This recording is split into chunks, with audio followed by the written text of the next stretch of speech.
On est parti. Chères adhérentes, chers membres des bureaux, chères délégations, chères présidentes régionales, chères toutes, nous voilà enfin arrivés au bout de 3 ans de travail. Vous allez aujourd'hui voter pour une modification et une mise à jour des statuts de notre association. En effet, la dernière fois que nous avons fait évoluer ceci, c'était en 2011, lors de l'obtention de la reconnaissance d'utilité publique. Il semble toujours bien de se remettre en question, surtout quand la société évolue et que notre communauté militaire évolue également. Depuis 1953, date de création de notre belle association, nous avons toujours eu à cœur d'être en adéquation avec cette société militaire et civile à laquelle nous appartenons. De l'ANFOC, nous sommes passés à l'ANFOC-SOA, puis à l'ANFEM. Nous avons su intégrer les nouveaux éléments sociaux de notre communauté. Si en 1953, nous ne parlions pas de féminisation dans les armées, aujourd'hui, nous devons en tenir compte. Quand le plan famille nous a permis de mieux faire entendre notre voix pour l'amélioration des conditions de vie des familles de militaires, il est apparu dans les communautés militaires que l'ANFEM prenait sa place et était enfin reconnu pour son travail depuis des années. Mais il est également apparu que son nom était réducteur aux yeux des organismes, mais aussi auprès des femmes que nous aurions pu convaincre. Nous avons donc décidé de travailler avec toutes les délégations, notamment lors des réunions régionales en 2018, puis tout au long de l'année jusqu'au congrès de l'Assemblée générale de 2019, qui a permis, lors d'un long débat, de trancher certaines questions. Durant tous ces mois, les membres de bureau des délégations ont eu le loisir de lire et décrypter les statuts et le règlement intérieur. Puis, avec leurs présidentes régionales respectives, elles ont pu nous faire remonter tout ce qui semblait être en désunion avec notre société actuelle. Normalement, vous avez été tenus au courant de tout cela lors de réunions, par mail ou lors de vos assemblées annuelles. Lors du congrès, nous avons même voté pour entériner le changement de nom de notre association. Alors je sais, c'était il y a 2 ans, mais nous avons fait un travail de fourmi, de manière à ce que tout le monde soit au courant, de façon à avoir l'approbation des membres des bureaux, sinon nous ne nous serions jamais lancés dans cette aventure. Nous avons eu à cœur de reprendre chacune de vos propositions, chacun de vos desiderata. Nous avons eu à cœur de tenir compte de vos envies d'évolution et de changement. Nous sommes réunis aujourd'hui, alors peut-être bizarrement, on se voit mais on ne se touche pas, on se parle mais on doit faire attention à nos micros. Si l'année dernière, nous avons fait une assemblée générale d'une manière on ne peut plus simple, loin de vous toutes, cette année, nous devions d'être devant vous. C'est la 2e assemblée générale en distanciel, sans votre présence, mais nous devions être à la hauteur de cette assemblée extraordinaire. Nous avons donc tout fait pour utiliser les nouvelles technologies et utiliser le côté positif de cette année de confinement. Et donc, nous nous retrouvons à l'école militaire, finalement comme tous les ans. Vous pouvez nous voir, vous pouvez communiquer avec nous. Et là, on me rappelle de dire qu'il faut communiquer par chat et non pas par question-réponse. Voilà. Cette année, nous sommes un peu ensemble quand même. À mes côtés, une grande partie du Conseil national est réunie. Les autres sont parmi vous en visio. Je tenais à remercier mes collaboratrices, mes amis, pour le travail remarquable et de longue haleine que nous avons toutes fourni pour que ces 2 assemblées soient une réussite. Isabelle Poc m'a épaulée pour toute la réécriture, que ce soit des statuts ou du règlement intérieur. Et Valérie Pote, Valérie, c'est un petit coco, voilà, a finalisé la relecture. Tous les membres du Conseil ont corrigé les différentes épreuves que nous leur avons soumises. De plus, Émilie Boet, Émilie, coucou, a supervisé la rédaction de tous les mails de convocation et créé les campagnes de vote. Isabelle Gomard a géré tous les envois et le cornet d'adresses, chose extrêmement compliquée, car récupérer vos adresses n'a pas été une chose facile. Toute l'équipe a été réquisitionnée pour mettre en enveloppe les 600 courriers refermant le matériel de vote pour celles qui n'avaient pas Internet. Camille Lepape, Géraldine Ruher-Desrumeaux, qui est en visio quelque part avec nous, et Véronique Delardemel ont quant à elles effectué tous les comptes de l'ANFEM, dont vous approuverez demain la bonne gestion. Florence Quevilly et Isabelle Lecointre auront à cœur de vous faire un rapport d'entraide et morale dès demain. Marie-Antoinette Salah, Céline Roguet et Camille Elmori, en ces temps compliqués de déplacement et n'étant pas parisiennes, ont toujours été à nos côtés par visio, dispensant leurs bons conseils, leur bienveillance et leur encouragement quand le moral était en berne. je vous présente mes amis parce que vous, adhérentes, avez enfin un accès direct à ces assemblées. Pour la première fois, vous avez la possibilité de participer sans vous déplacer, de voter sans donner de pouvoir. Vous avez la possibilité d'être adhérente à part entière. Vous l'avez bien compris, car nous avons eu beaucoup de retours par mail avec un certain nombre de questions. D'ailleurs, j'adresse un petit clin d'œil à Anne-Marie à Lille, avec qui j'ai eu un échange délicieux sur le changement de nom de l'ANFEM. Elle se reconnaîtra. Je l'embrasse affectueusement. Il nous reste cette matinée pour vous expliquer en quoi consistent les modifications voulues dans nos statuts. Nous allons reprendre les questions qui ont été soumises au vote. Nous allons refaire une explication de texte, de manière à ce que celles qui n'ont pas encore voté puissent le faire en bonne compréhension. Pour celles qui ont déjà voté, j'espère qu'elles comprendront mieux notre volonté. Vous avez la possibilité de poser des questions donc par chat sur le bon logiciel sur lequel normalement vous êtes connectés. Des rapporteuses nous transmettront durant cette séance vos questions et nous tâcherons d'y répondre le plus souvent possible. Je rappelle que si vous avez un souci, nous avons une hotline qui nous permet de vous rappeler si vous avez un souci de connexion ou autre. Un petit SMS et on vous recontacte. Finalement, nous sommes plutôt modernes. Nous espérons que tout se passe bien et que nous n'aurons pas de problème technique. N'oubliez pas que c'est une première pour nous toutes. Voilà à peu près tout ce que je souhaitais vous dire en introduction de ces 2 jours. Vous avez jusqu'à 16 h pour voter, que ce soit pour les statuts ou pour l'Assemblée de demain. Nous sommes toutes dans l'attente, car le logiciel de vote ne nous dévoilera les résultats qu'à l'issue du scrutin. Nous les mettrons en ligne dès le dépouillement total aura été réalisé. Je vous annoncerai tout cela demain matin, dès notre reprise de visio. Pour celles qui ne pourraient pas tout suivre ou ne pas être là, vous trouverez un replay sur la chaîne YouTube de l'ANFEM. Il ne me reste plus qu'à vous souhaiter une bonne assemblée. N'hésitez pas à interagir. Merci.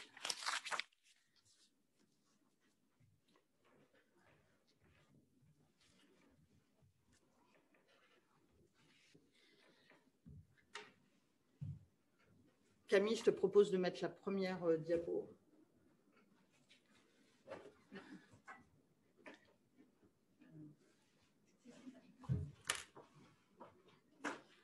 Ça va marcher, ne vous inquiétez pas.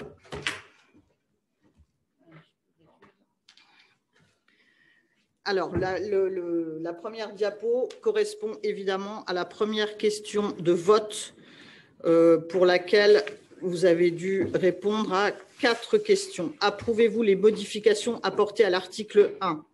Le changement de l'ANFEM dont le nom était Association nationale des femmes de militaires deviendrait Association nationale pour les familles de militaires.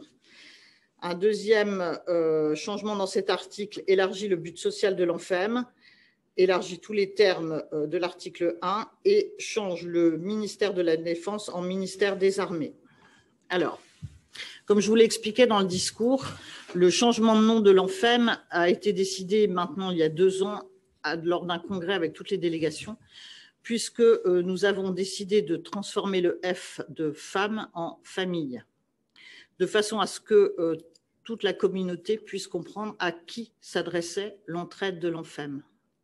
Nous nous adressons aux familles. Depuis 1953, nous essayons d'aider aussi bien les militaires que leurs épouses, que leurs enfants.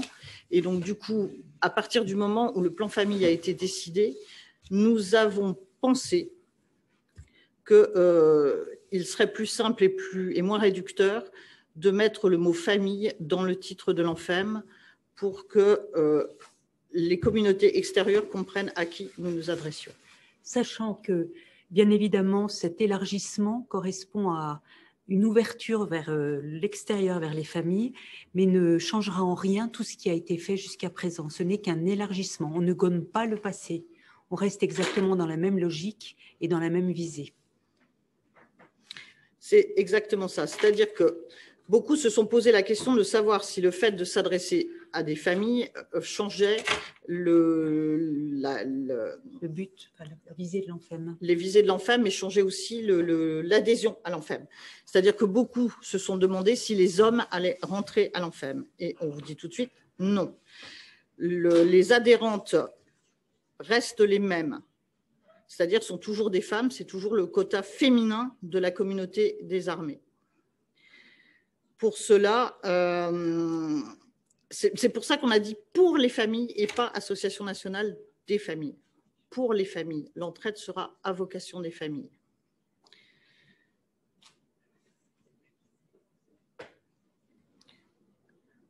ce qui nous permet du coup de pouvoir élargir la vocation de l'ANFEM en remettant dans tous les statuts le mot famille dans l'article 1.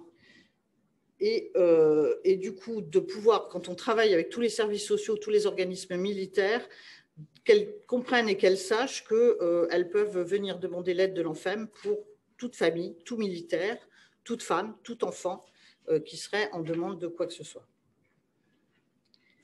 Est-ce qu'il va y avoir des questions ?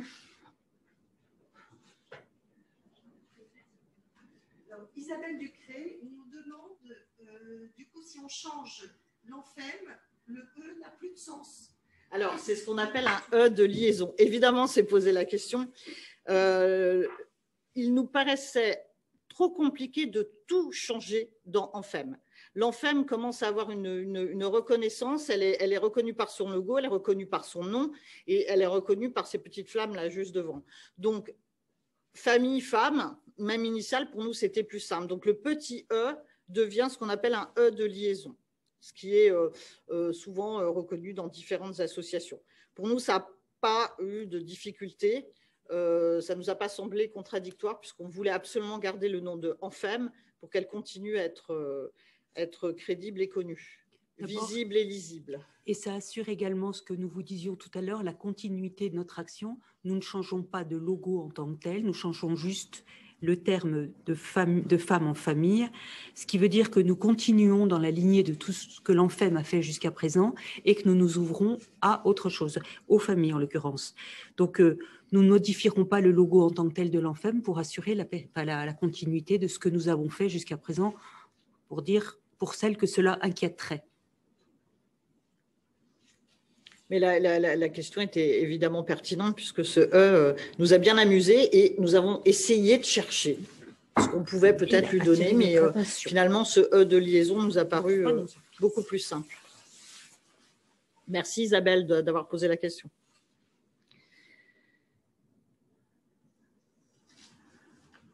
C'est tout comme question ? Pour l'instant, c'est tout. Bien, n'hésitez pas à revenir sur le changement de nom de l'ANFEM si évidemment quelque chose vous semble plus compliqué. Alors, évidemment, dans les statuts, le fait d'élargir aussi au mot famille et d'élargir l'entraide aux familles nous permet d'être en totale adéquation avec la reconnaissance d'utilité publique qui a eu lieu en 2011. Et ça aussi, c'était très important. Il faut que je vous fasse un petit rappel, c'est que si on change les statuts de l'ANFEM, qui est donc reconnu d'utilité publique, il va falloir passer évidemment par la préfecture, mais par le Conseil d'État. C'est lui qui va en fait approuver les changements que l'on lui soumet. Donc, c'est quelque chose qui va prendre peut-être du temps, qui va peut-être même prendre 1 an avant qu'on ait l'approbation du Conseil d'État, mais en tout cas, c'est comme ça que ça marche. Donc, il faut qu'on soit en parfaite adéquation avec la vocation de l'association, mais également avec la reconnaissance d'utilité publique. C'est aussi pour ça qu'il faut faire évoluer les statuts en fonction de ce que l'on est et de ce que l'on veut être. Et cette reconnaissance d'utilité publique demande qu'on ait un élargissement à un panel beaucoup plus grand. Donc, le mot famille est là éminemment pertinent dans ce qu'on veut être et dans l'évolution de la société. Et pour toutes celles qui ne l'auraient pas vu, mais je pense que vous êtes nombreuses à l'avoir fait, nous sommes aussi en plein dans le plan famille, avec le terme famille au centre de la préoccupation de ce plan. Donc, nous avons voulu faire une petite corrélation entre les deux en changeant le plan femmes, puisque le plan n'est pas pour les femmes, mais pour les familles, en association pour les familles. Il y a une corrélation entre les deux et une juste logique. Il faut pas oublier que l'ANFEM a toujours été, et c'était d'ailleurs dans les statuts 1 de l'ANFEM, a toujours été dans l'entraide pour les familles. Ce mot est déjà dans les statuts depuis 1953. Quand elle a fait preuve d'entraide dès le départ, elle aidait aussi bien les militaires partis sur les théâtres de guerre que les enfants nés sur place. Donc, c'était peut-être une juste chose maintenant en 2021 que de remettre ce terme à sa place. Toujours pas de questions sur le nom de l'ANFEM. Ma foi, c'est que tout est bien compris. Et c'est super, on a dû être très clair. Probablement. Donc, du coup, vous avez compris. Ah, il y a une question? Non. Ah non. Très bien réponse. La réponse est très cohérente. Très bien. Magnifique. Génial. Donc, du coup, vous comprenez également pourquoi la question changement élargi du but social de l'ANFEM, c'est l'obligation de changer le terme dans cet article 1 et d'expliquer un petit peu pourquoi on changeait le nom. Nous avons également décidé d'actualiser le nom ministère des Armées et non plus ministère de la Défense, hein, puisque depuis le nouveau gouvernement, c'est le nouveau nom que porte le ministère. Donc, non seulement nous l'avons changé dans l'article 1, mais vous comprendrez bien qu'on l'a changé, si je ne m'abuse, à la question numéro l'article 1, l'article 2, l'article 16, l'article 20, l'article 21 et l'article 22, et ce sera la question 6. Voilà. Ça paraissait plus simple pour tout le monde d'avoir les bons termes, puisqu'on va parler du ministre des Armées, on va parler du ministère des Armées, tous les documents seront signés avec ce terme, vous allez sur le site du ministère des Armées, etc., etc. Donc, évidemment, il était bien d'être en adéquation avec tout ça. Pas de questions sur l'article, pas d'autres questions sur l'article 1, dépendamment du changement de nom. Les rapporteurs chéris. Elles sont muettes, les rapporteuses sont muettes. Bien.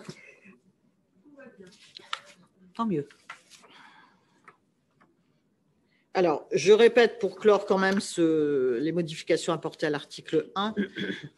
Évidemment, nous changeons le nom de l'ANFEM, si vous l'approuvez. Évidemment, nous allons changer des choses, mais ça ne change en rien tout ce qui est fait à l'ANFEM, sa vocation, sa façon d'être et sa façon d'agir. Nous n'avons absolument rien changé à tout ça. C'est juste une véritable mise en adéquation avec tout ce que vous nous réclamez, tout ce qu'on fait depuis déjà quelques années. L'article 3, c'est un petit peu la même chose. On s'aperçoit que la façon de gérer les adhérentes à l'ANFEM devenait un petit peu compliquée avec ces catégories A, B, C, D, etc. Et Camille, on n'a plus la 2. Voilà, c'est bon. Voilà, génial. On s'est dit qu'il serait beaucoup plus simple de faire 2 catégories. Celle qui correspond à la communauté des armées et les sympathisantes civiles qui nous rejoignent et qui, normalement, soutiennent l'ANFEM dans ce qu'elles font pour les familles de militaires. À partir de là, je parle pour les bureaux qui voulaient souvent que le nombre de sympathisantes soit élargi. En élargissant le nombre d'adhérentes de droit, forcément le quota de 10% vous donne un chiffre plus grand et vous permet d'intégrer beaucoup plus de sympathisantes au sein de l'ANFEM.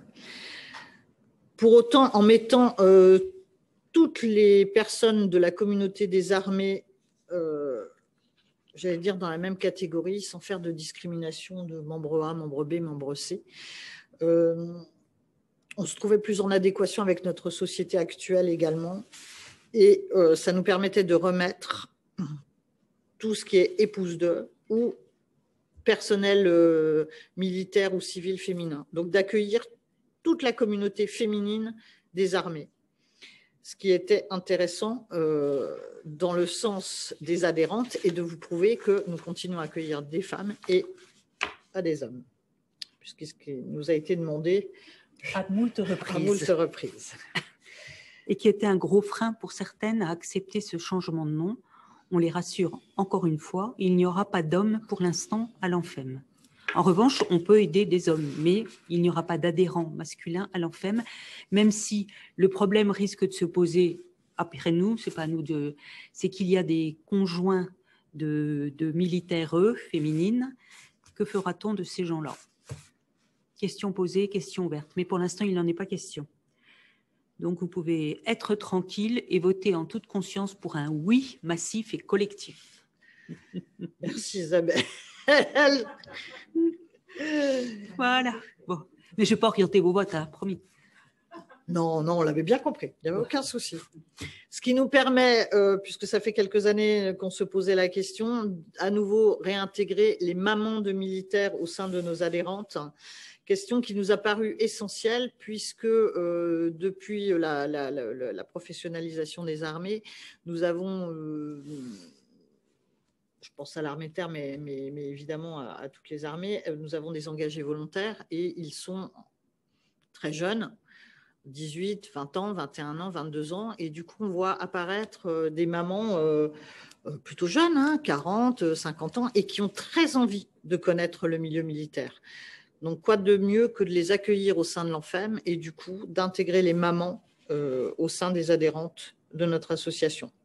C'est le changement qu'on vous propose dans les modifications apportées à l'article 3. Et voilà le pourquoi des mamans à nouveau dans notre belle association.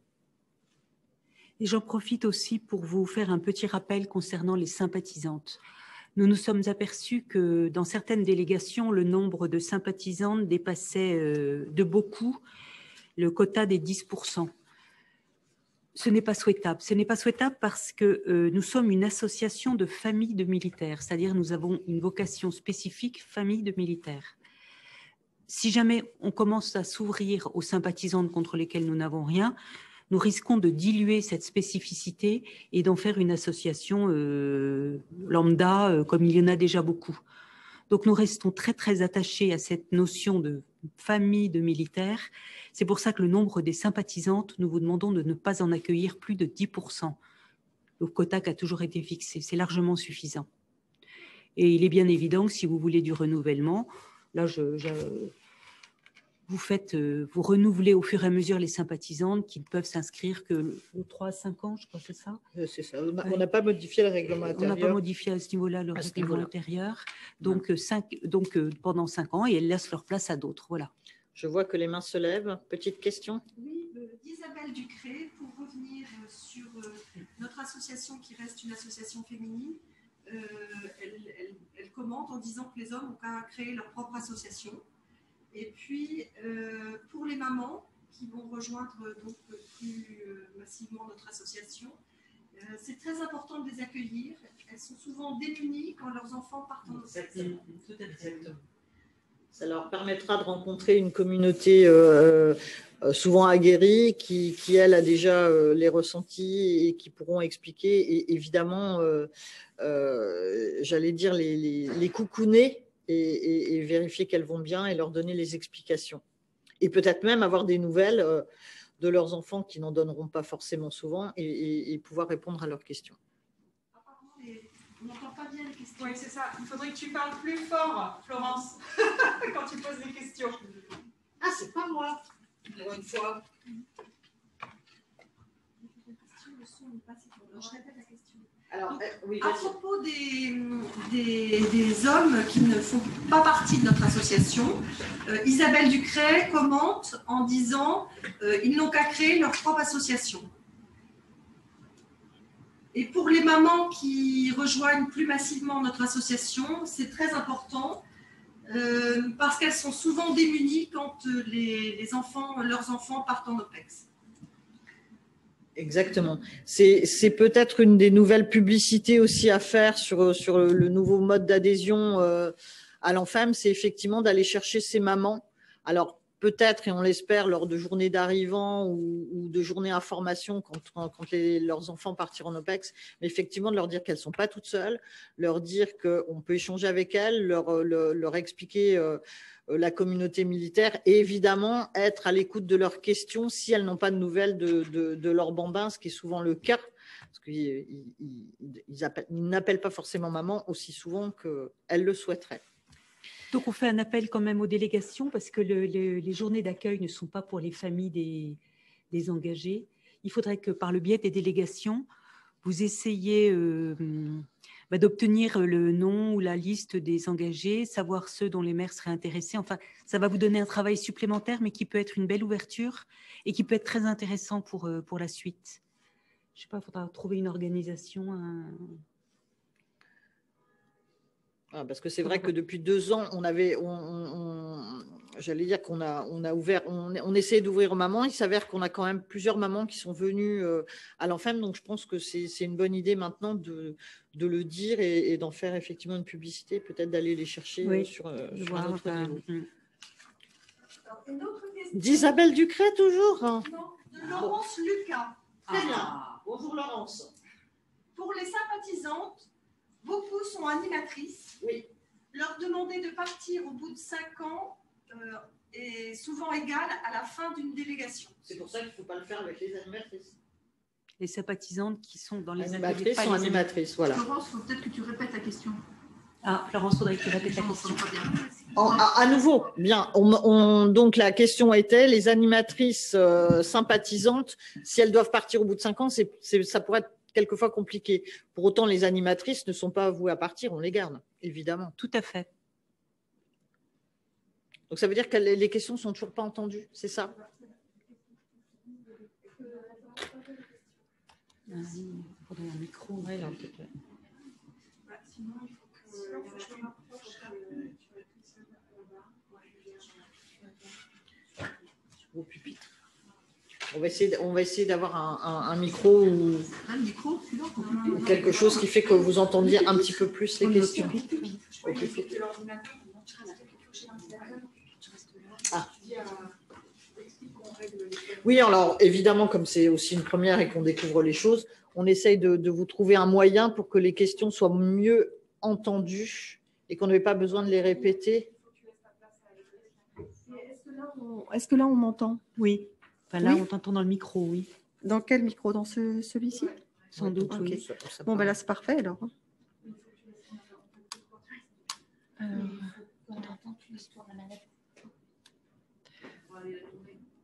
Alors, on reprend dans les questions.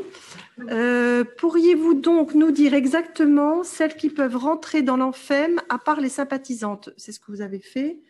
On te demande de réexpliquer les épouses, les mères, les filles d'eux. Oui. Alors, oui. Alors, si je reprends la bonne page, sachant que demain, vous aurez encore plus d'explications dans le règlement intérieur, puisqu'évidemment, on l'a mis en adéquation des statuts. Alors, elle a pour objet d'accueillir, donc…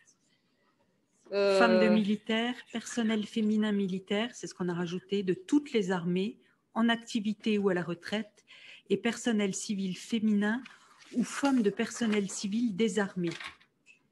Voilà. Alors nous, on a rajouté par rapport au précédent statut, on a rajouté que le personnel féminin militaire était la bienvenue à l'ANFEM, ainsi que les épouses du personnel civil des armées. Le reste existait déjà. Voilà, on a tout ce qui est… Toute personne appartenant à la communauté des armées est pour nous devenue membre de droit. Pour essayer de résumer. Mais la personne, c'est Laurence qui a posé la question.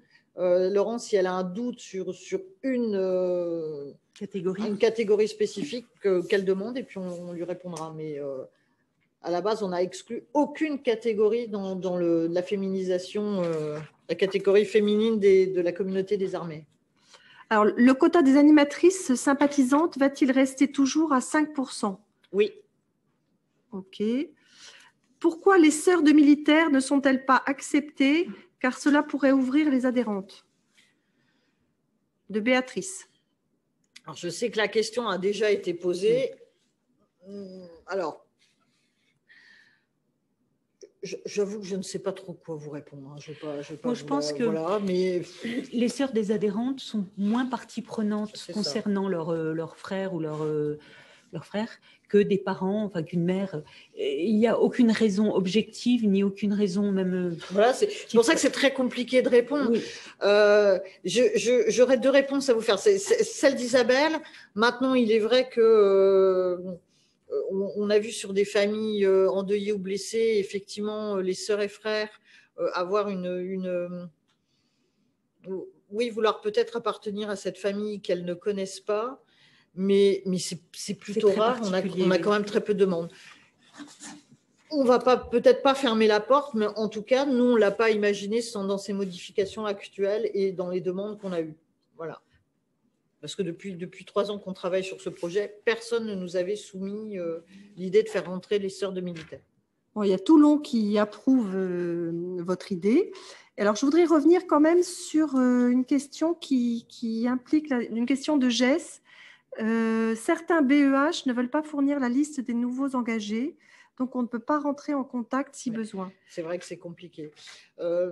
C'est aussi pour ça qu'on travaille le plus souvent possible avec le ministère. Alors, quand je dis ministère, je ne suis pas dans le bureau de la ministre tous les jours, hein, mais avec les organismes que sont le BEH de l'armée de terre, la condition de l'aviateur, la marine, etc. On essaye d'avancer là-dessus. Et alors, parce que là, on est à Paris, on essaie que ça redescende en province dans les unités. Maintenant, c'est très compliqué, mais probablement qu'on y arrivera un jour et que peut-être faut-il trouver l'autre moyen, c'est-à-dire de rentrer directement sur ces jours des familles et peut-être d'avoir un calepin à la main et d'aller prendre nous-mêmes les adresses. J'ai envie de dire qu'il va falloir innover, il va falloir inventer. Pourquoi pas.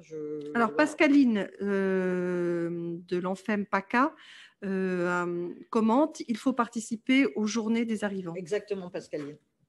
Par ailleurs, pour récupérer les coordonnées des EVAT et de leur famille, elles peuvent passer peut-être aussi par les commandants de compagnie, les chefs de section, enfin, contacter les épouses de ces messieurs-là de manière à pouvoir les atteindre. Ce n'est pas forcément par les BEH, mais par le biais des gens qui commandent, en fait, qui sont en contact direct avec eux. Il faut trouver un... De toute façon, j'ai envie de dire que plus vous allez tisser de liens avec la communauté des armées sur place, les autorités militaires, et plus vous aurez accès aux personnes, pas forcément au papier avec les noms, mais au moins aux personnes, et ça vous permettra probablement d'avoir un petit peu plus de noms dans vos escarcelles. Alors, Emmanuel précise qu'il faut aussi participer aux reconnaissances garnison. Tout à fait. Laurence Autio, passée par les cellules SIAF, nous ont beaucoup mis en relation avec eux. Tout à fait. Lorraine a tout à fait raison. Quand bien même des SIAF, il n'y en a pas partout, mais ça va se développer. Mais elle a raison. En fait, tout ce qui est, j'allais dire, environnement humain, puisque je sais que chaque armée a une dénomination différente sur ce qui est l'environnement humain, plus on travaille avec eux, plus normalement on devrait avoir accès à la communauté des armées et aux familles, évidemment. D'ailleurs, je vais faire un peu une petite parenthèse à propos de la communauté des armées. Encore une fois, cette année, avec Florence, on ne pourra pas aller à la journée des femmes de chef de corps qui a été annulée, du moins en visuel, à cause des conditions sanitaires. Donc, nous ne pourrons pas voir les femmes de chef de corps dont nous aurons la liste qui va nous être fournie par les gens qui sont en mesure de le faire. En revanche, au niveau des délégations, si vous pouviez nous donner un petit coup de pouce de manière à aller contacter la femme du chef de corps, quitte à lui dire de nous appeler, parce qu'on va essayer de les contacter, notamment pour celles qui arrivent cet été, mais on ne pourra pas faire ça toute seule parce que c'est très compliqué à faire par téléphone, Aidez-nous dans ce domaine-là si vous voulez avoir leur support, leur soutien et leur support. Hein, c'est important. Voilà, il y a Tessier qui nous dit il existe aussi des groupes Facebook de femmes de militaires où l'on peut communiquer sur l'association. Tout à fait. Tout à fait. Oui. Et il y en a qui le font très bien d'ailleurs parmi nos bureaux et parmi les membres des bureaux, parmi nos présidentes régionales. Je sais que la communication marche très fort et il faut absolument continuer à le faire. Voilà, pour l'instant, pas d'autres questions. Très bien. Donc là, on en était à l'article 3. Alors, comme d'habitude, j'ai l'art d'étaler mes papiers, donc je ne sais plus où on en est. L'article 3, la mission des maires. Vous avez fini les questions. Alors, l'article 6. Qui est une question qui n'aurait pas permis d'avoir la réunion aujourd'hui. Exactement. Donc, alors, on en arrive dans le vif du sujet. Effectivement, il faut que dans les statuts, on soit toujours en adéquation avec ce que l'on a le droit de faire. C'est-à-dire que dans les statuts, rien ne nous permettait de voter à distance ou de faire une assemblée générale en visio. Alors, les conditions sanitaires et donc la loi autour de ça nous a permis de le faire, mais c'était exceptionnel. Donc, nous avons voulu les rendre du coup ordinaires et les mettre dans les statuts de façon à ce qu'on n'ait plus aucun souci le jour où on doit faire une visio ou un vote par correspondance. Ce qui nous a permis donc d'aller chercher les articles types des statuts reconnus d'utilité publique et de pouvoir donc insérer dans cet article 6 le fait de se mettre en visioconférence ou en télécommunication et de pouvoir voter à distance. Parce que, évidemment, la crise sanitaire nous a éloignés, mais en même temps nous a permis de développer des technologies ou des façons de faire qu'on connaissait probablement, qu'on utilisait probablement, mais qui montrent qu'on peut faire beaucoup plus et qu'on peut être beaucoup plus ensemble sur certaines manifestations. C'est quand même la première fois que vous, adhérentes, êtes présentes avec nous lors d'une assemblée générale, puisque normalement on fait l'assemblée générale à Paris avec les membres des bureaux qui viennent vous représenter. Certaines parisiennes viennent de temps en temps nous voir, mais effectivement, on voit très peu les adhérents, nous, au niveau du Conseil national. Et le fait de pouvoir faire cette visio avec vous était quand même hyper importante et vous donner aussi ce pouvoir de voter directement en âme et conscience sur les statuts de l'ANFEM. Nous, on avait trouvé ça plus convivial, plus chaleureux et on s'est dit que c'était vous mettre aussi en avant, vous les adhérentes de notre association. Donc, l'idée, c'était de mettre dans les statuts cette possibilité avec pérennité, de façon à ce que peut-être tous les ans, on puisse faire ce vote à distance et que vous puissiez vous voter sans remettre de pouvoir ou de procuration à celle qui viendrait à Paris. C'est cette idée-là qui nous a fait modifier donc l'article 6. Et pour le coup, la slide après, ça sera l'article 8 qui accepte les réunions dématérialisées et le vote à distance, de façon à ce que là aussi, on soit l'année prochaine, si les mesures sanitaires, je l'espère, sont levées, nous permettent de continuer à faire ce genre de choses et de pouvoir vous avoir avec nous. Tout en sachant qu'il est bien évident que le distanciel ne peut pas être valable pour tous. Nous continuerons, dès que les possibilités s'ouvriront à nous, à retourner dans les délégations, à voir les bureaux, à pouvoir discuter, parce que beaucoup de choses qui sont dites en face passent mieux et sont moins sujettes à problèmes, à incompréhension que quand on les dit par visio ou par à distance. C'est ça, on se rend compte qu'effectivement l'échange direct est quand même toujours plus concluant que de vous avoir en visio, même si évidemment la visio est un moyen absolument incroyable de pouvoir être avec vous, de discuter. Il y a quelques années, on n'aurait pas pu le faire et ça aurait été quand même dommageable et voilà, et on n'aurait pas pu faire ce qu'on fait aujourd'hui. Pour autant, je pense qu'il faut vraiment qu'on garde ça parce qu'on se rend compte aussi que lors de réunions, on va peut-être pouvoir avoir des membres de bureau qui peut-être travaillent et qui pourront quand même suivre notamment nos réunions régionales ou nos AG parce qu'on continuera à le faire en visio. Et du coup, je pense que vu l'évolution de la société, il faut absolument garder ces nouvelles technologies. Donc, en espérant que vous soyez d'accord avec nous, c'est donc l'approbation sur l'article 6 et l'article 8. Ouais. Est-ce que vous avez des questions concernant Non, il n'y a pas de questions sur, donc on pense que sur cette question, sur cet article. Parfait.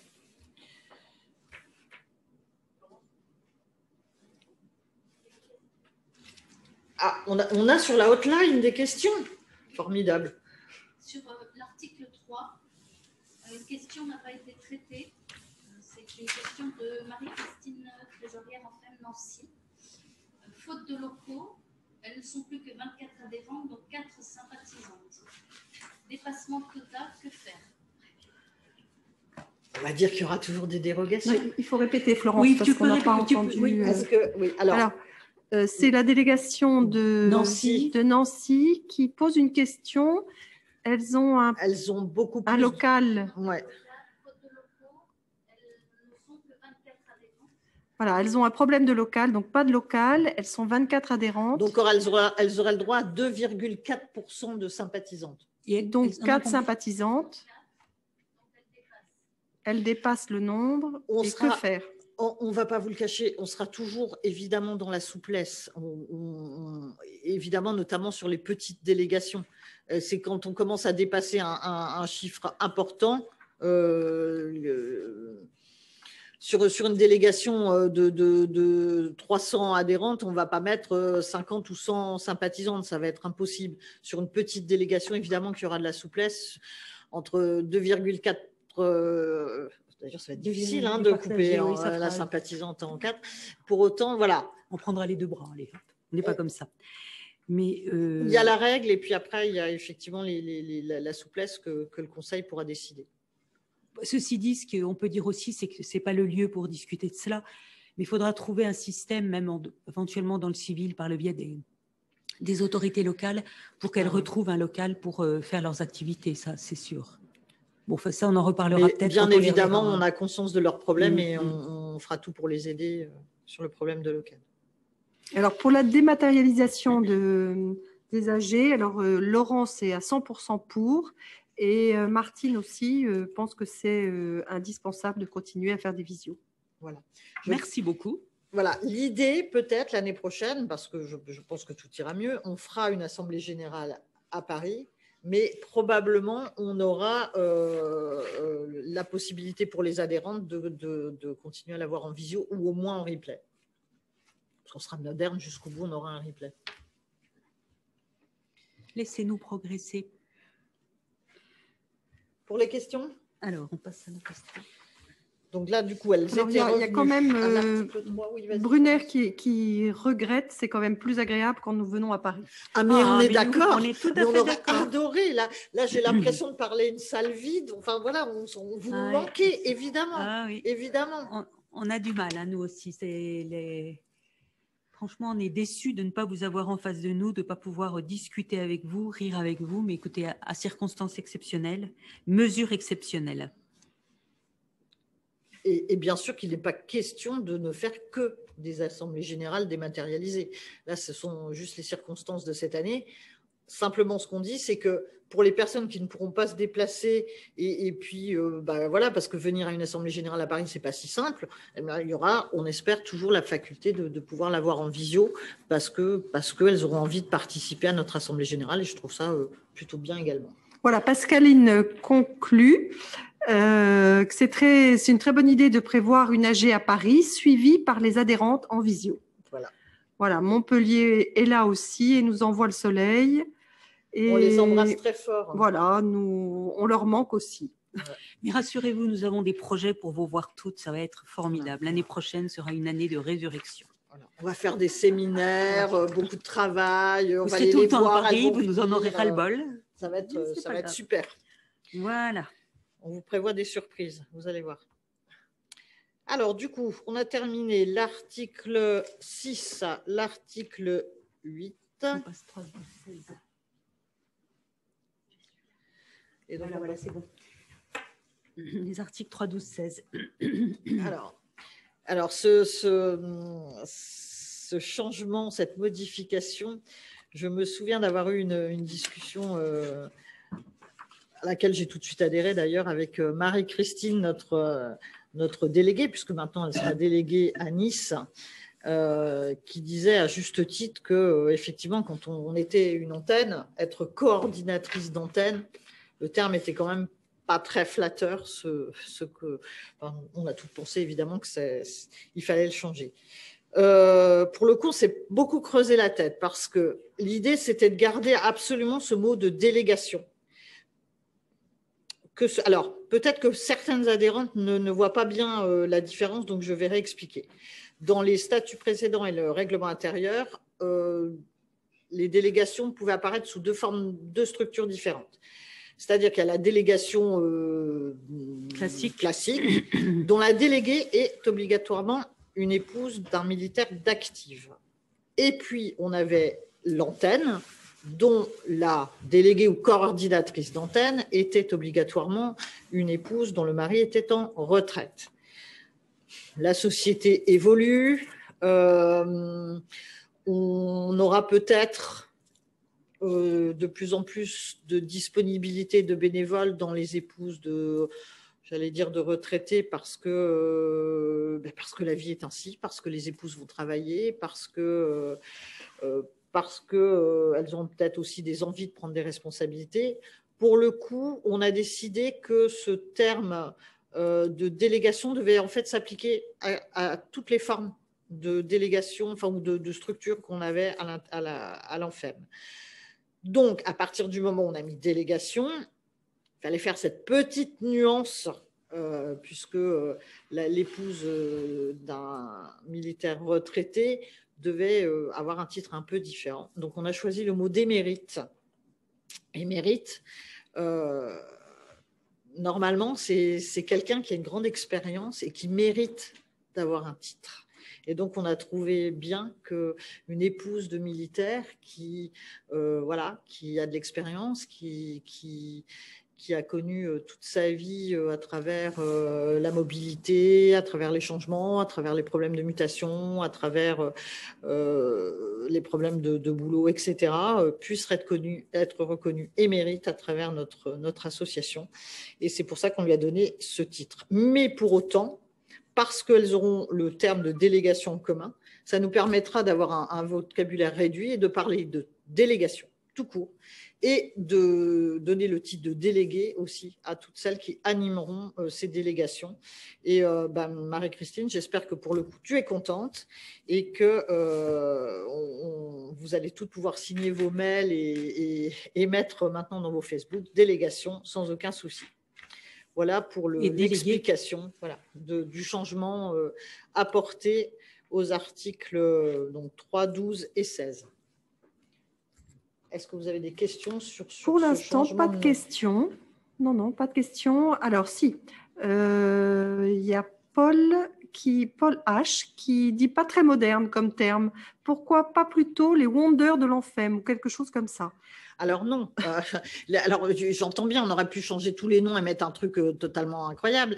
L'idée, c'était de garder absolument ce terme de délégation qui sont dans nos statuts et qui sont aussi un terme un petit peu juridique puisqu'on délègue à ces personnes les mandats et les pouvoirs du Conseil national. Donc, on ne peut pas tout changer non plus et être, oui, j'aurais adoré, Supergirl, machin, enfin, oui, voilà, pourquoi pas. Qui aurait correspondu à une réalité certaine. Exactement. Appelez-vous comme ça entre vous et puis sur le papier, on mettra délégation émérite. Voilà. Donc, ce changement, il n'y a pas de besoin de le signaler sur les documents ou les bulletins, demande Crémade. Brigitte, attends, alors la question est quoi exactement? Il faudra les faire mentionner. Donc, pas besoin de signaler sur document ou bulletin, je suppose, le changement de terme. Elle ne signera plus, en tout cas, oui, parce que c'est la délégation de Nantes, donc du coup, c'est une antenne. Pour autant, si elle va signer délégué ou mettre délégation, elle mettra délégation au lieu de mettre antenne ou coordinatrice d'antenne. Oui, évidemment qu'elle va changer ces mots. Si la question est bien celle-là. Je pense qu'on a répondu à la question. Brigitte, oui, on a répondu à la question. Voilà. Ah oui, on a répondu à sa question. On a répondu à sa question. Ah, très bien. Merci Brigitte. Donc voilà pour l'article, pour les modifications des articles 3, 12 et 16, à moins que vous ayez à nouveau une question. Pas de question. Bien.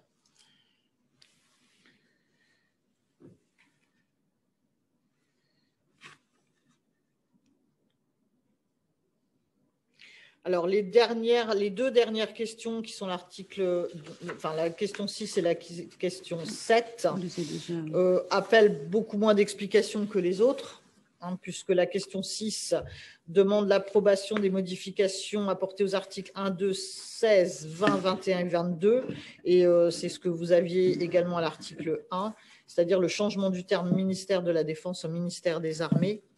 Alors, effectivement, c'est ministère des Armées actuellement. Je ne vous promets pas que dans 1 an ou dans 5 ans, ce sera toujours le même. Pour autant, il vaut mettre en adéquation là actuellement avec le bon terme. Voilà, vous ferez un changement de statut dans 5 ans ou dans quelques années si ça doit être à nouveau changé. Mais nous, on a pensé qu'il valait mieux être moi, je répète le mot en adéquation, mais pour autant, c'est celui-là. J'imagine qu'il n'y a pas spécialement de questions sur… Non, il n'y a pas de questions. Voilà. Alors, il y a quand même une question là qui vient de parvenir. Vous n'avez pas parlé des points relais. Pouvez-vous nous expliquer ce que sont ces points relais et comment fonctionnent-ils? Les points relais, ce sont des antennes administratives essentiellement, c'est-à-dire là où vous pouvez, un point où vous pouvez venir chercher des renseignements. Par rapport aux délégations, normalement, il n'y a pas d'activité prévue, il n'y a pas de relais, c'est un point administratif. Alors, pour revenir un petit peu effectivement, parce que la question est toujours pertinente sur les points relais, on est toujours en évolution sur ces points relais. Effectivement, il y a très peu de renseignements dans les statuts ou dans le règlement intérieur. Donc, c'est quelque chose qu'on est en train d'étoffer. Effectivement, le point relais à la base, comme le disait Isa, c'est, on va dire, une personne, parce qu'il y a une personne qui est responsable du point relais, qui va donc accueillir la communauté féminine militaire du coin, mais dans un local où elle va pouvoir lui rapporter de l'information sociale, les informations peut-être locales, échanger, boire un café, enfin voilà, c'était quelque chose de très succinct. Pour autant, depuis 2-3 ans, on propose souvent aux bénévoles qui ont envie d'ouvrir un lieu en FEM, d'ouvrir un point relais parce qu'il est beaucoup plus simple d'ouvrir un point relais qu'une délégation qui demande un bureau et une structure plus compliquée avec notamment une comptabilité. Hein, Camille, tu ne me diras pas le contraire.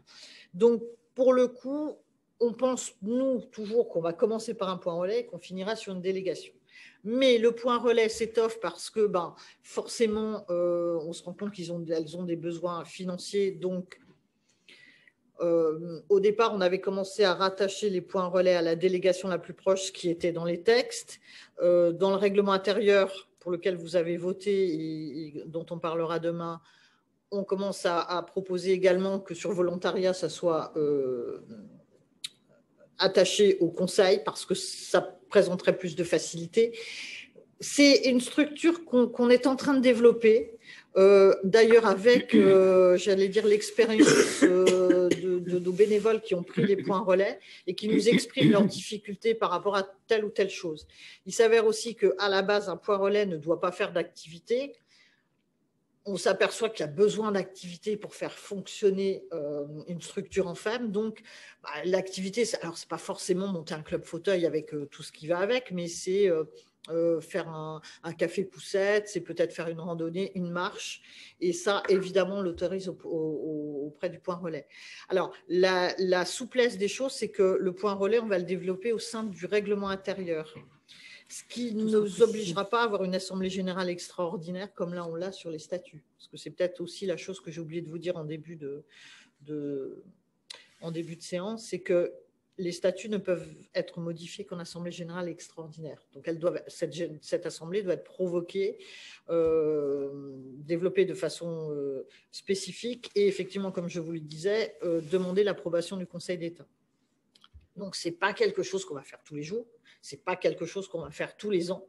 C'est peut-être pour ça aussi qu'on en a profité pour remettre un maximum de choses dans ces statuts. Mais le point relais dont je vous parlais, lui, il est spécifiquement exposé dans le règlement intérieur qu'on peut changer tous les ans. Donc, ce point relais, s'il demande une évolution ou au contraire une régression en se disant que ça, c'est pas bien, voilà, on pourra toujours revenir dessus. Mais on attend des bénévoles qui ont ouvert des points relais, leur expérience et leurs envies par rapport à ce qu'elles vivent, de nous dire, tiens, ça, ce serait bien de le faire de telle façon ou autrement. Alors, on a quelques réactions là pour les points relais. Isabelle Ducré nous dit « C'est le cas des points relais créés par Enfem Gascogne à Mont-de-Marsan, Pau et Bayonne, plus actifs qu'un simple relais administratif. Bonne idée d'en revoir les termes, voire le nom. » Ensuite, Pascaline de PACA, « Je dirais que les points relais peuvent faire des activités, mais pas des ateliers. » Pourquoi pas? Des activités à destination des familles. De toute façon, au même titre que les délégations, un point relais, ce n'est pas une structure qui soit figée. C'est-à-dire que, tout comme les délégations, par exemple à Lille, elles n'ont pas du tout la même manière de fonctionner, la même manière de réagir, parce que pas les mêmes demandes qu'à Montpellier ou à Marseille. Les points relais, c'est un petit peu la même chose. C'est-à-dire qu'en fait, il faut qu'il y ait une adaptation aux besoins des personnes, aux besoins et aux demandes. et même d'une année sur l'autre, ça peut évoluer parce que les demandes ne seront pas les mêmes, les circonstances dans lesquelles elles ont été faites ne seront pas les mêmes. Il faut rester très souple sur ces structures et je pense que chacune doit voir qu'il y a un tronc commun. On adhère, on est dans l'ANFEM, on aide les familles, mais aménager, si je puis dire, un peu à sa sauce. C'est-à-dire répondre aux besoins de celles qui adhèrent à ces points relais, de celles qui adhèrent pour la même aux délégations. Hein, c'est pas... Alors, Martine pose une question qui est un petit peu plus large. J'ai dans mes délégations la gendarmerie et la police qui seraient passées ministère de l'Intérieur. Alors, peut-on prendre des adhérentes épouses de policiers? Non. La réponse est très claire. On a déjà eu cette question. Alors, effectivement, la communauté féminine de la gendarmerie appartient à ce qu'on appelle la communauté des armées dans notre association.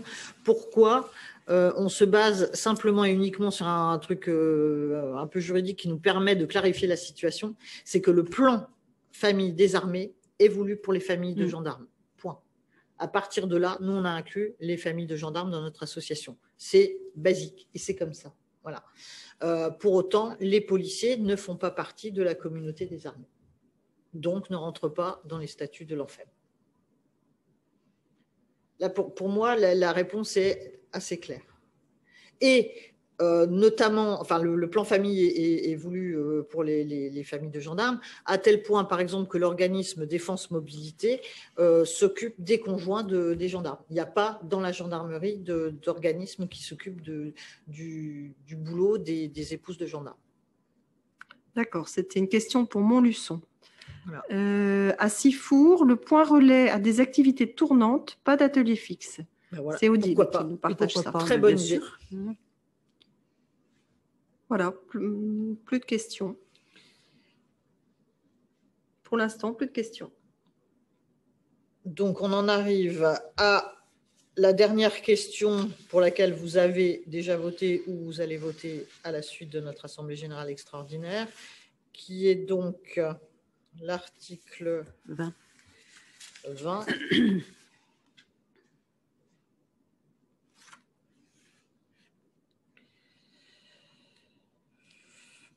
Oui, alors celui-là, j'ai envie de vous dire que voilà, c'est une simple mise en adéquation avec les textes de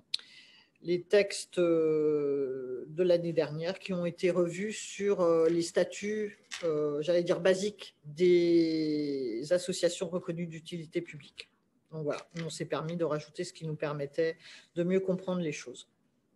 Je pense que là, il n'y avait pas trop de difficultés. Mais il faut bien comprendre que quand on vote sur des statuts, il faut vraiment qu'on soit hyper rigide sur la façon dont on pose les questions et ne pas en louper une seule. On ne pourra pas se permettre de modifier un texte si vous n'avez pas approuvé le changement même d'un mot ou d'une lettre. Donc voilà, c'est pour ça aussi que vous vous retrouvez avec des questions comme celle qui est posée à pour l'article 20. Voilà. Sachant que toutes les mesures qui auront été votées par vous et toutes les approbations qui seront multiples et nombreuses que vous nous aurez données passeront au Conseil d'État, mais que rien ne pourra être entériné tant que le Conseil d'État n'aura pas pris un arrêté pour dire que ça avait été accepté. Donc, ça sera un peu long quand même. Hein. Voilà. Ce qu'Isabelle veut dire, et à juste titre, c'est que si par bonheur le changement de nom est accepté cet après-midi, ce dont nous ne doutons pas d'ailleurs. Demain, on ne va pas changer les banderoles en mettant Association nationale pour les familles de militaires. Malheureusement, ça ne sera pas comme ça. Il faudra attendre l'approbation du Conseil d'État pour pouvoir changer officiellement le nom sur nos flyers, réseaux, etc., etc. Mais on pourra commencer à s'en servir et expliquer. Si vous avez évidemment voté ce changement, on pourra commencer à l'oral ou dans certaines explications et certains textes, pouvoir expliquer que d'ici quelque temps, le nom changera. Ou pas. Alors là, j'ai une question intéressante de Valérie. Quand il n'y a pas de délégué, mais une secrétaire et trésorière uniquement, la délégation est-elle émérite? C'est une question de Lorraine. Ah oui, excuse-moi Valérie. C'était une question adressée à Valérie par Lorraine de Vincennes. Et donc, voilà. Alors, je vous redis la question. Quand il n'y a pas de délégué, mais une secrétaire et une trésorière uniquement, la délégation est-elle émérite? Très bonne question. Oui. J'ai envie de dire que je ne sais pas. Là, pour le Nous coup, n'avons pas statué là-dessus. oui, là on va se réunir en conseil et délibérer sur cette question, parce que j'avoue… Jusqu'à présent, elle était considérée comme délégation Oui. non émérite, c'est-à-dire qu'elle était incluse, enfin, intégrée dans un cadre militaire.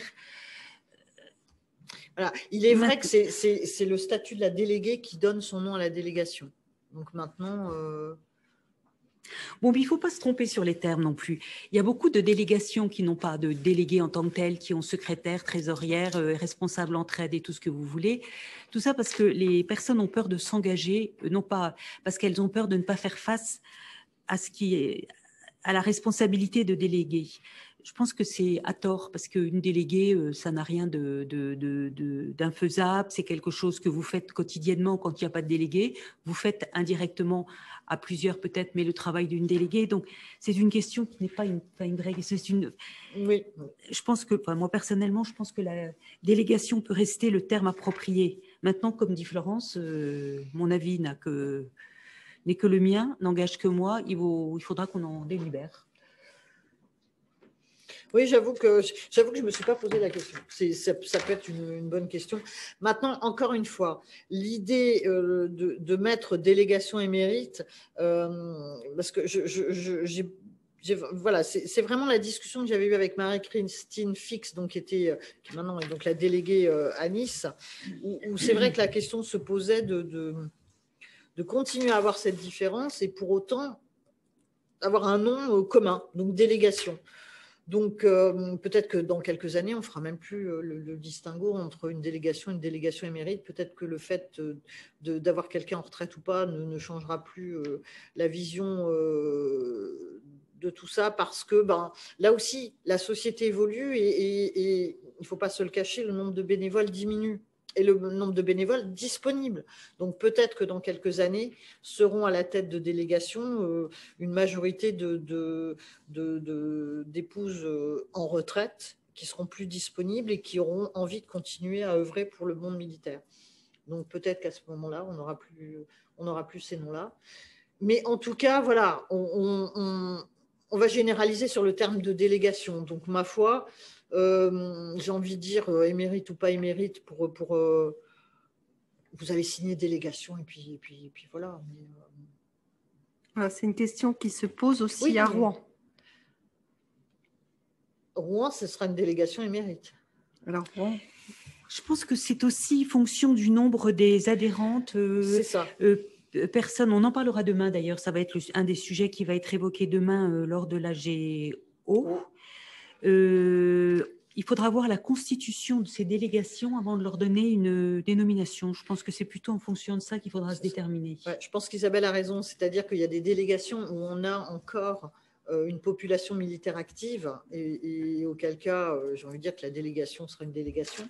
Et on a des endroits probablement comme Rouen, Saint-Malo, Montpellier, voilà, Nice, Montpellier, où ces endroits-là sont…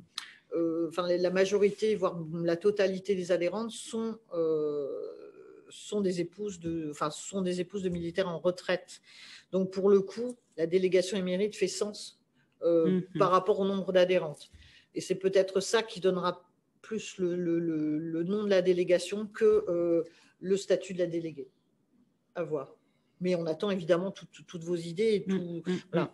Ça, c'est quelque chose sur lequel on pourra avancer après.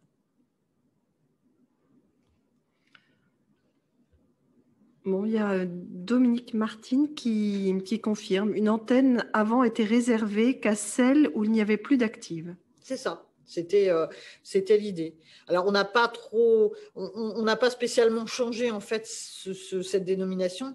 C'est-à-dire qu'on a juste changé le nom. Et effectivement, une délégation aura une déléguée, comme je l'ai dit tout à l'heure, avec un mari d'active, et une délégation émérite, le militaire devrait être en retraite. Ce sera le distinguo. Voilà.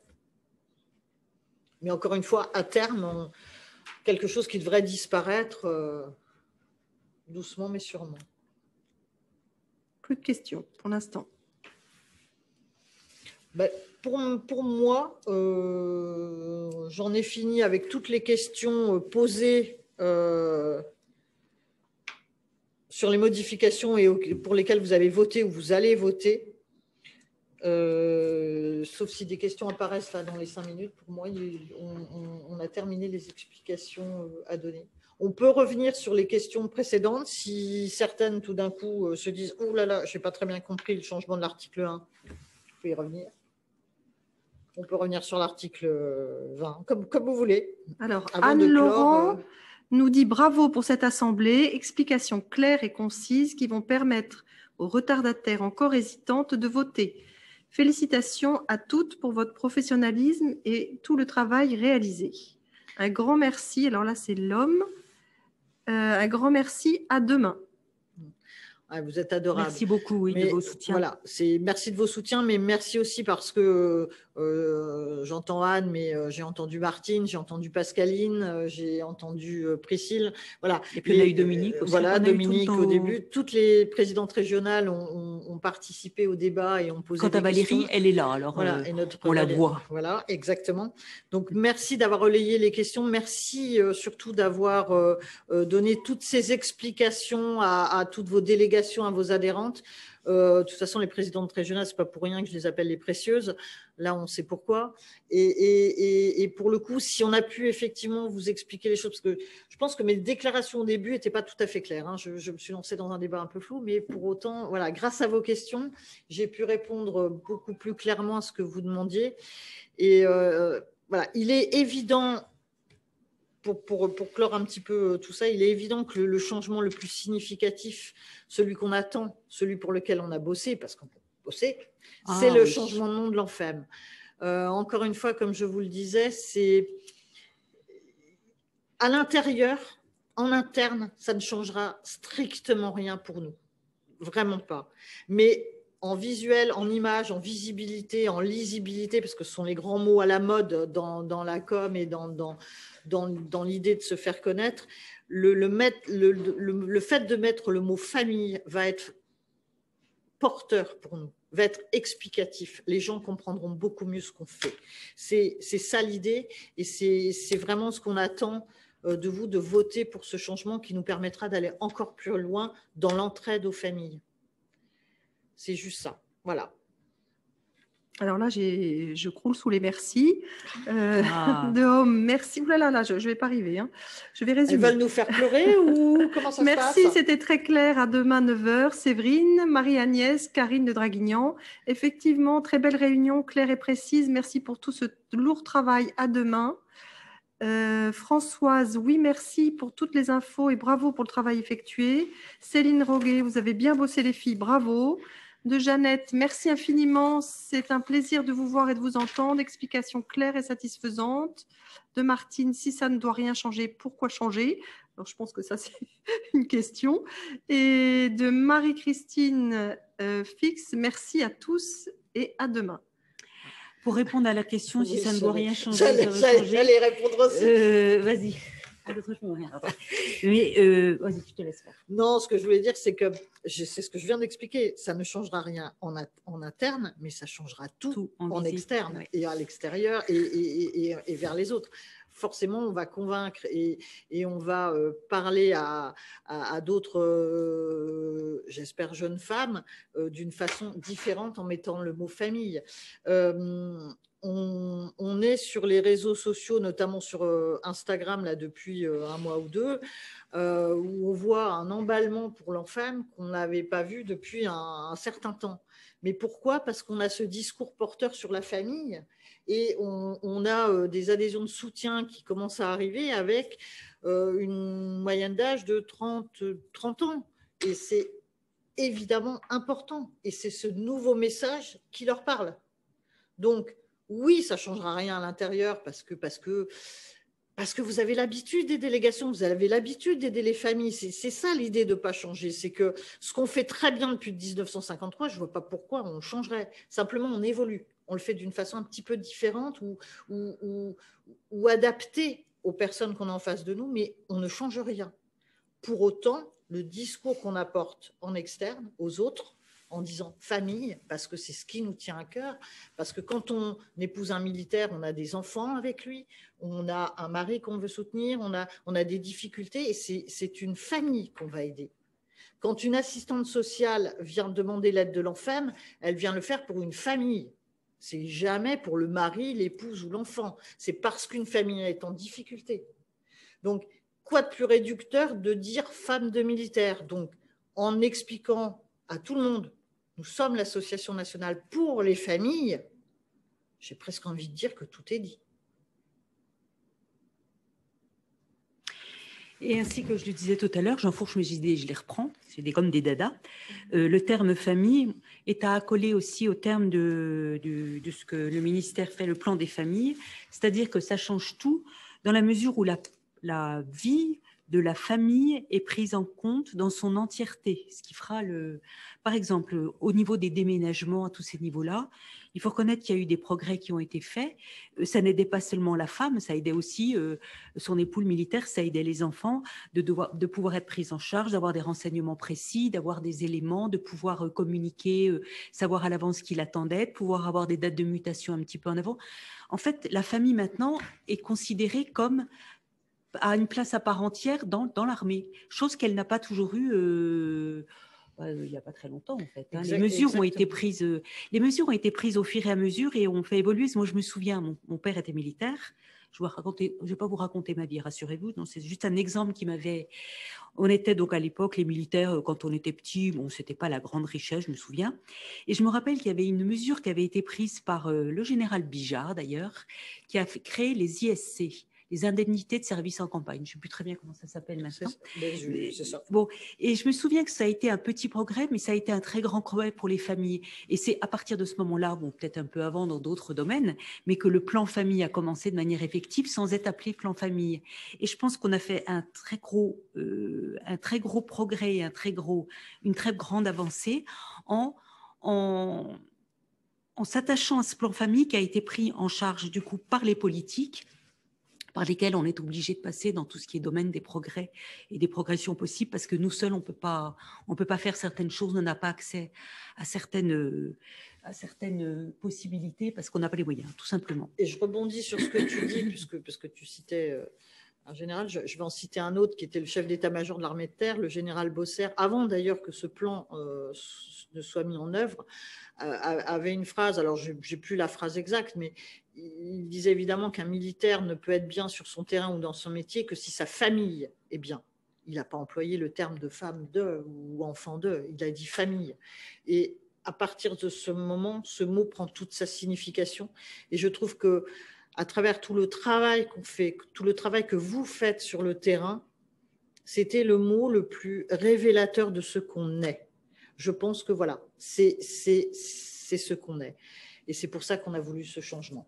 Là, je pense que voilà, on ne peut pas être plus clair dans ce qu'on a voulu faire. Écoute, là, j'ai encore beaucoup de merci pour ce lourd travail, pour les explications claires. Alors, c'est un merci qui vient d'Elisabeth, de Martine, de Lemoine, de Varta, de Crémade. J'ai vu aussi qu'il y avait Chambéry qui nous avait remerciés. Voilà. On va peut-être terminer là-dessus. Voilà, et on leur dit merci à toutes aussi, merci. Parce qu'on ne serait pas arrivé à la finalisation de cette réécriture et sans avoir effectivement tout le travail qu'elles ont fait. Avec Isabelle, quand on a commencé à réécrire les statuts et le règlement intérieur, on a imprimé toutes les remarques, tout ce qui nous avait été donné à l'époque. Et normalement, on a pris en compte et en considération toutes les propositions qui ont été faites à ce moment-là. Voilà. Parce que certaines diront qu'il y a quelques semaines, elles ont proposé d'autres choses. J'ai envie de leur dire que malheureusement, c'était un petit peu tard par rapport au bouclage de tout ce qu'on avait fait. Mais pour autant, j'en vois encore le dossier sur le bureau d'Isabelle. Mais voilà, on a pris en compte tout ce que vous nous aviez dit. On a essayé de faire évoluer autour de ça. Si on ne l'a pas bien fait, ma foi, on changera la prochaine fois, vous allez nous le redire. Mais voilà, on espère vous avoir convaincu et on espère voilà, qu'à 17h, on aura ces résultats qui seront le reflet du travail qu'on a mené et que vous avez mené sur le terrain. Voilà, encore des merci du cœur de Champagne. Merci de Toulon. Merci d'Angers, Jessica. Voilà. On va terminer sur ces merci. Eh bien, écoutez, voilà. Alors, j'ai envie de dire merci à toutes donc, pour nous avoir suivis jusqu'au bout. Je ne sais pas à combien on était connectés.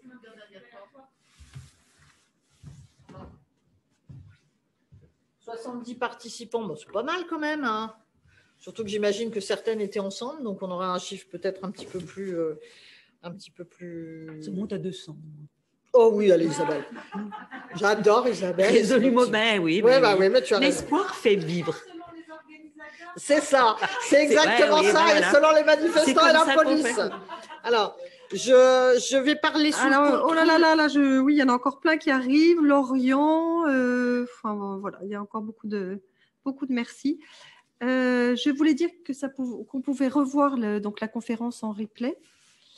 Alors, je ne sais pas. Sur le site. C'est ce que j'allais dire. J'allais donner les dernières infos sous contrôle d'Émilie. Vous avez jusqu'à 16 heures pour voter. Et je vais la jouer à Isabelle et pour bien voter. Dans le bon sens, quoi. Voilà, ça veut dire ce que ça veut dire. Quoi. À 17 heures, Émilie et Isabelle, vous me confirmez, on mettra des résultats en ligne. Comment ça se passe? Demain? Je les annonce demain, mais on n'avait pas parlé de les mettre en ligne, rien du tout. Les régions, il y a des résultats qui vont s'afficher sur Balotilo. Alors, des résultats vont s'afficher sur… J'essaye de reprendre parce que je ne sais pas si on entend Émilie. Les résultats vont s'afficher sur Balotilo par région. Donc, vous aurez les résultats de votre région. Mais qui ne tiennent pas compte des votes papier. Mais qui, évidemment, ne tiendront pas compte des votes papier. Et donc, le résultat national sera consolidé dans la soirée et sera communiqué demain matin. Et donc, je vous annoncerai les résultats officiels et nationaux demain matin à 9 h. C'est pour ça que je ne clôt pas… C'est français, ça? Je ne vais pas clore. Oui, j'ai eu un doute là. Je ne vais pas. Voilà, il n'y aura pas de clôture là de cette assemblée générale extraordinaire puisque je ne vous ai pas annoncé les résultats. Je vous les annoncerai demain matin. Donc à 9 h avant d'enchaîner sur l'assemblée générale ordinaire. Tant mieux. Et c'est bien. Voilà. Donc les modalités de connexion sont donc les mêmes demain qu'aujourd'hui. On confirme. Qu'est-ce que j'aurais oublié de leur dire pour demain? Parce que tout a été bon, tout est parfait. Donc voilà, qu'elles peuvent nous faire remonter s'il y a des difficultés techniques. Oui, s'il y a eu des difficultés. Si on peut améliorer pour demain. Qu'elles prennent du café, qu'elles soient en forme. Oui, effectivement, parce que demain, l'Assemblée générale sera un petit peu plus longue. Voilà, Émilie vous conseille de prendre un bon café avant l'Assemblée parce que ça risque d'être un petit peu plus long. En tout cas, merci à toutes de nous avoir suivis. Oui. Demain, 9 h. 9 h, oui. Connexion à 9 h moins 10, puisque 10 minutes avant. Voilà. En tout cas, merci de nous avoir suivis ce matin. À demain, j'espère, avec un sourire jusque-là. Nous l'aurons. Nous l'aurons. Merci à toutes.